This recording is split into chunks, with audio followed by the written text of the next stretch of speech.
Good morning.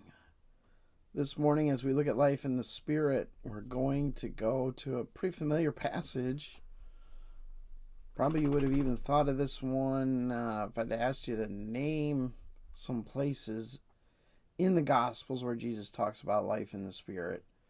This is found in John chapter 4, verses 22 through 24.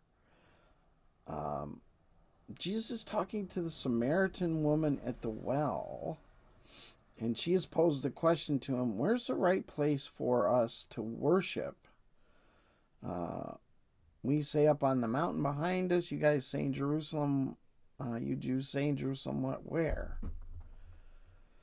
Jesus replies to her, and he says in verse 22, "You Samaritans worship what you do not know. We worship what we do know, for salvation is from the Jews." And on Sunday mornings, we've been looking at God's plan and how it gets refined, God's plan for humanity. We've seen this with David. David adds the righteous king to the mix. Anyway, I'm getting too many things mixed together here. You Samaritans worship what you do not know. We worship what we do know, for salvation is from the Jews.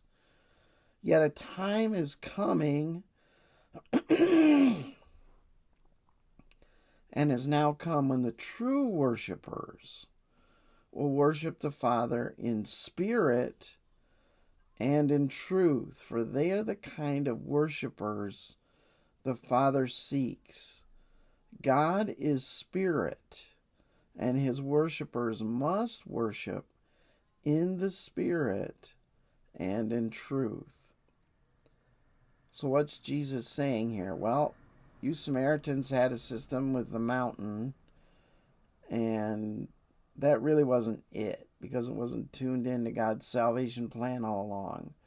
We Jews have been tuned in. Temple worship was the last step of that.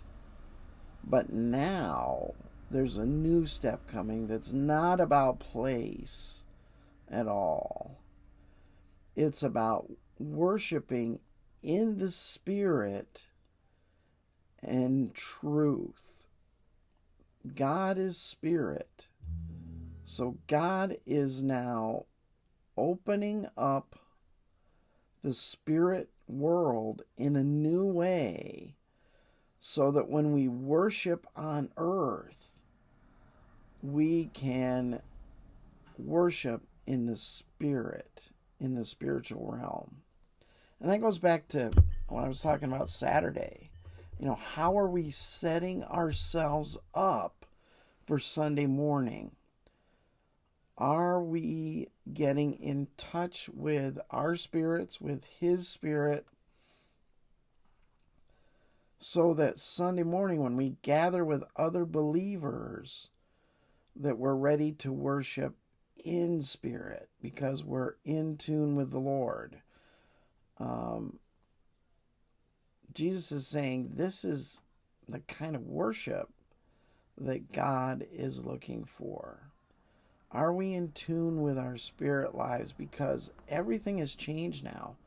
And it's very easy for us humans to fall back and say, no, it's about worshiping in the right building and following the right way of doing it. We pray, we sing some songs, we do some announcements, we pray some more, we sing some more songs, then we hear a sermon, then we sing some more songs, and we pray again. That's one organized way of doing it. But it's still got to be about the Spirit. Are we in touch with our spiritual lives? Do we, through the Spirit, feel and lift the Lord up and say, God is real and he's real important? Well, there we go. Another look at life in the Spirit. Hope this is helpful for you today.